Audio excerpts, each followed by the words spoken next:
I'm glad I can see you a little bit. You know, at least the outside group. You have always been outside? Since the time the Buddha... Since the time I told the Buddha story? Ah, that's terrible, terrible. So today we let the inside people wait. We're going to India. In the past life, visit the Buddha and the Sangha, huh? Okay, then I continue. As long as I can still read here, and as long as it's still not dark. I finished the story yesterday, okay? Because yesterday I read only half, Okay, yeah. Yeah, there's some moon people here. Anyone see? You see them? No. Okay, so yesterday we talked about the Buddha, one of his sacrifice, yes? And today I continue. There are more, because the Brahmin king knew very well that Buddha really did not want to stay on this planet. The beings here are so stubborn, so covered with ignorance and wrong concepts. It's very difficult to teach. Understand? Yeah. So he just looked around in the whole world and feeling that it's a waste of time. So he wanted to truly go to Nirvana. So after the Brahman God came down and begged him to stay already, he still say the same thing. Remember? Yeah. So the Brahman continued to persist. Remember you did that. Remember you did this. Just for one stanza, just for one sentence of truth. Yeah. And now you already attain, Buddhahood. Why you want to leave? Why you don't remember? Why you sacrifice? Yeah. So he continue telling similar story. But these stories are not all about Buddha's past lives. Buddha past lives, many, many more. He sacrificed life after life until he has enough merit and wisdom and moral equipment in order to attain Buddhahood. Yeah, just like a baby, have to keep drinking milk and eating some food from the mother, and then until have to eat this and drink milk and let that, and then until he attain adulthood. Huh? Yes, it's like that. Okay, now we continue. You remember yesterday? Okay, now we continue.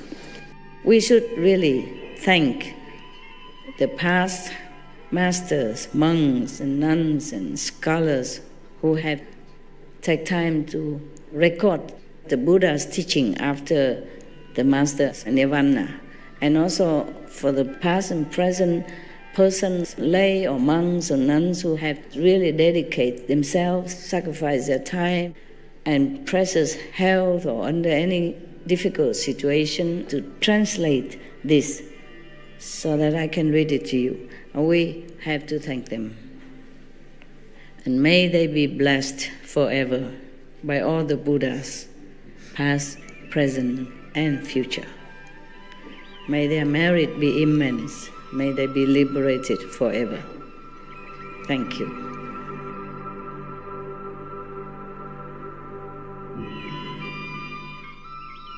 According to Buddhism and the believer and the tradition, when you read sutra and all that, you have to put on incense, flower, and bow to the sutra first and thank all the Buddhas and Bodhisattvas in 10 directions, all respectfully, before you read it, okay?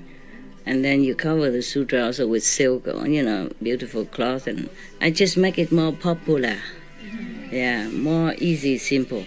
And I apologize to all the Buddha. I say if I done something wrong. According to the tradition, my heart is full of respect. It's just that I cannot always do that. So please, all the sin, whatever I've done wrong, is all on me. At least other people, they hear the names of the Buddha, according to the sutta, they will get benefit. Yes.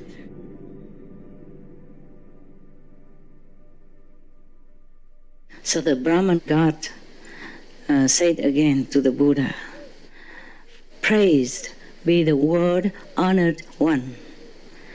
I remember still, there's another lifetime, numerous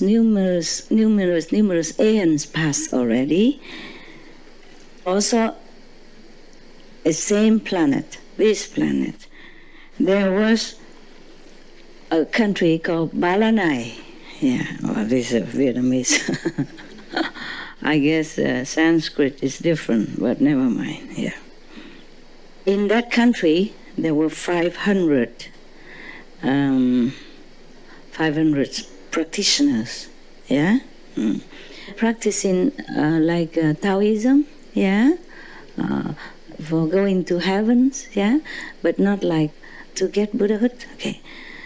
Okay, and one of the chief of these 500 Taoists, yeah, is the chief, yeah, he's a teacher of this group.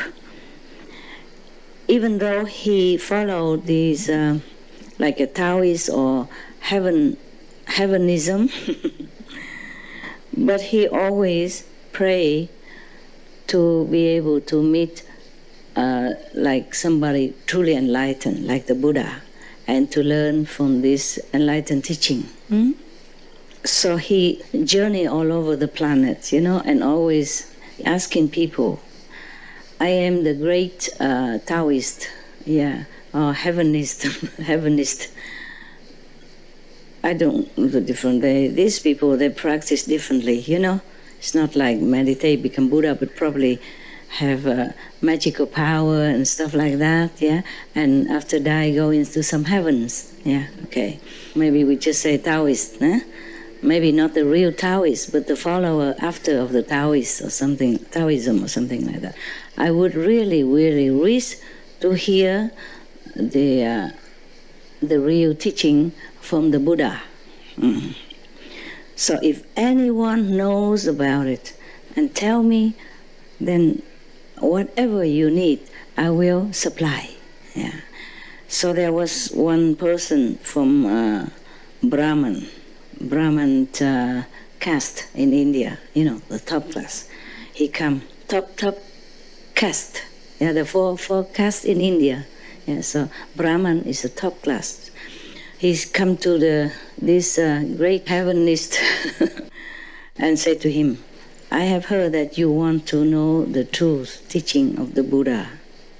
I am the one who understood clearly about this teaching. So if you want to learn, I will sincerely teach you. But in order to hear this, it's very difficult. Again, I guess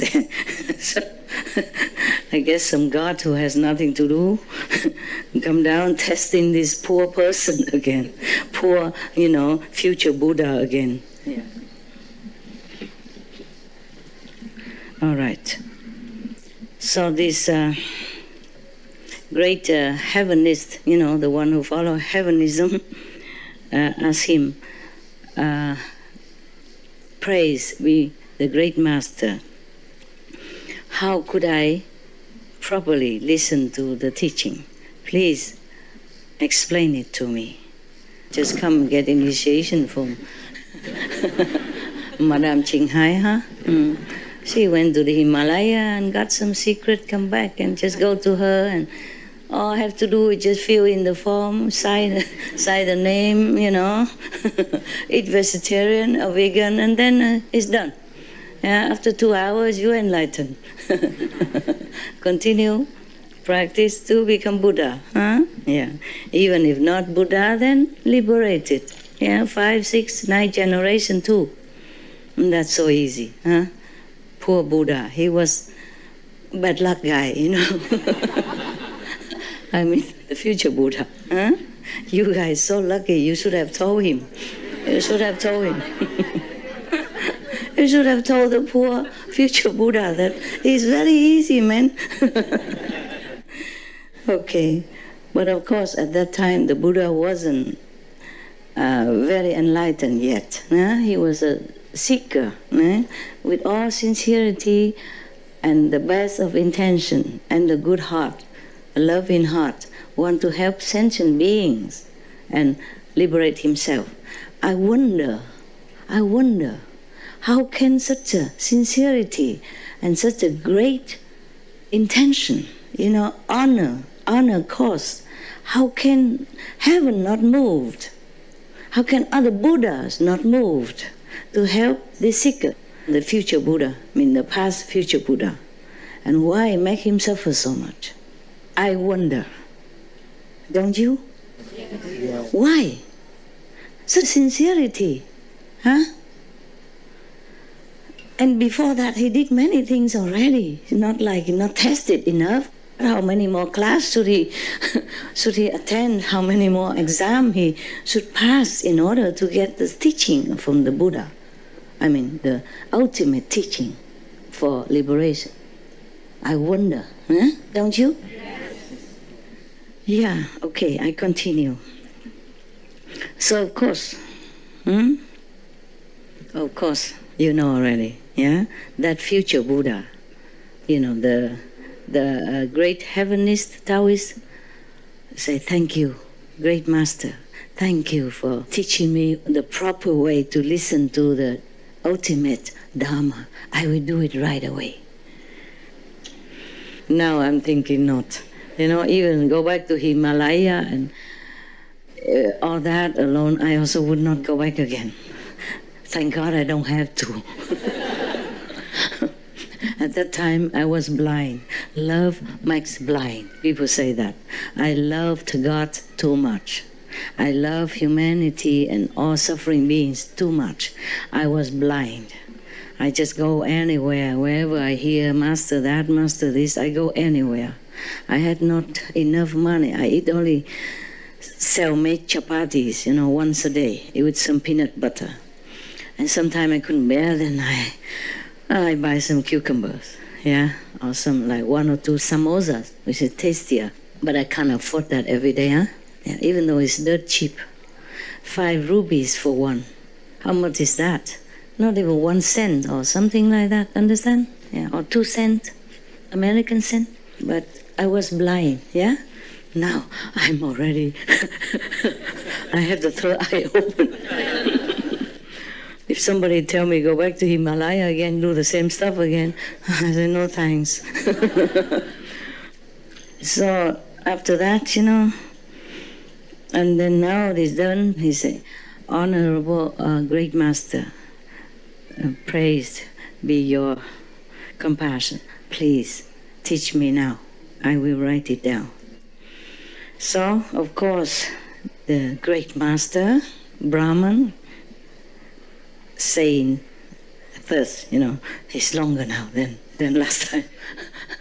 Sometimes only 1 sentence, sometimes only 2 during all the Buddha's lifetime of sacrifice.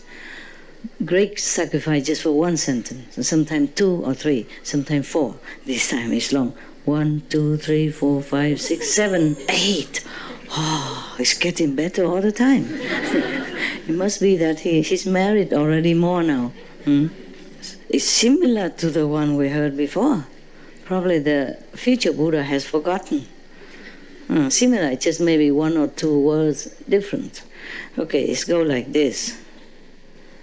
We have to always keep our mind pure and gentle. Yeah, good. Keep our mind good and clean. Do not kill, do not steal, do not commit improper sexual conduct. Do not be two-faced. It's like that. Yes, meaning you don't go to this person and say, oh, that person saying something bad to you, and you go to this person and say, that one, she's, really terrible behind your back, so that both of them, fight with each other or do something harm to each other, okay? Either face-to-face or behind each other's backs, yeah? Okay, that's his two faces, that's right. But in Vietnam, they say, không nói hai lưỡi. In English, it's two faces. Long time I don't speak that much.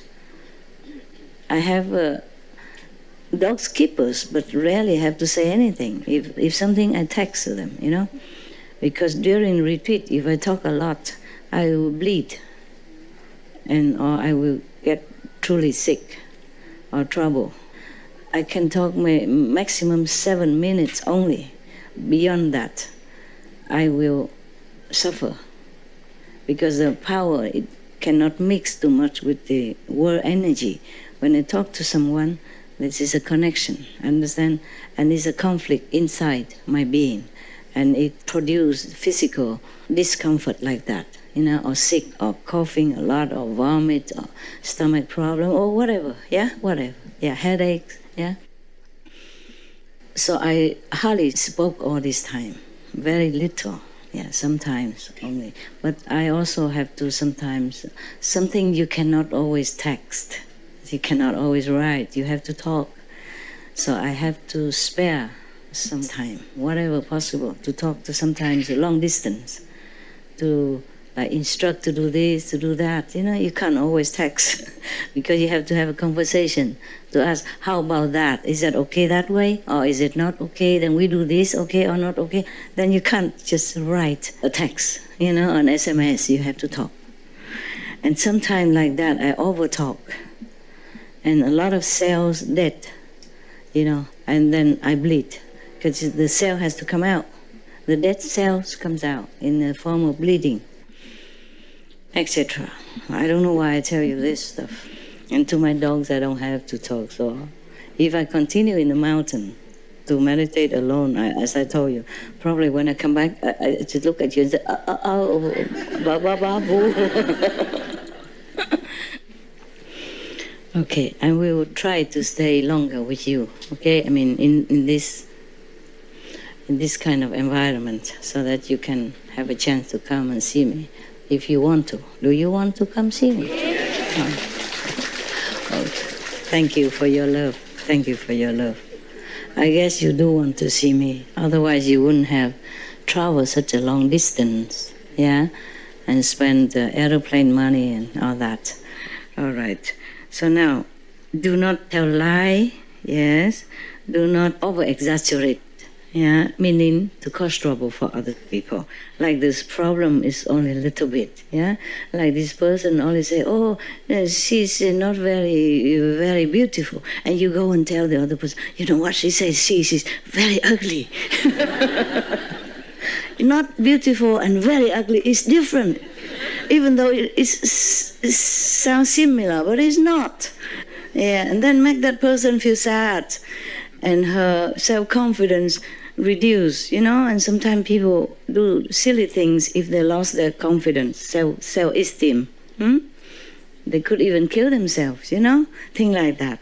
So whatever the teaching here is correct too, It's good to be reminded, that we keep our speech, mind, and body pure as much as possible, not just to protect ourselves and elevate our spiritual levels, but also to help others to have peace, and not sad, not feeling inferior, or not doing bad things to themselves because of our bad speech, This is good, right? It's good to be reminded.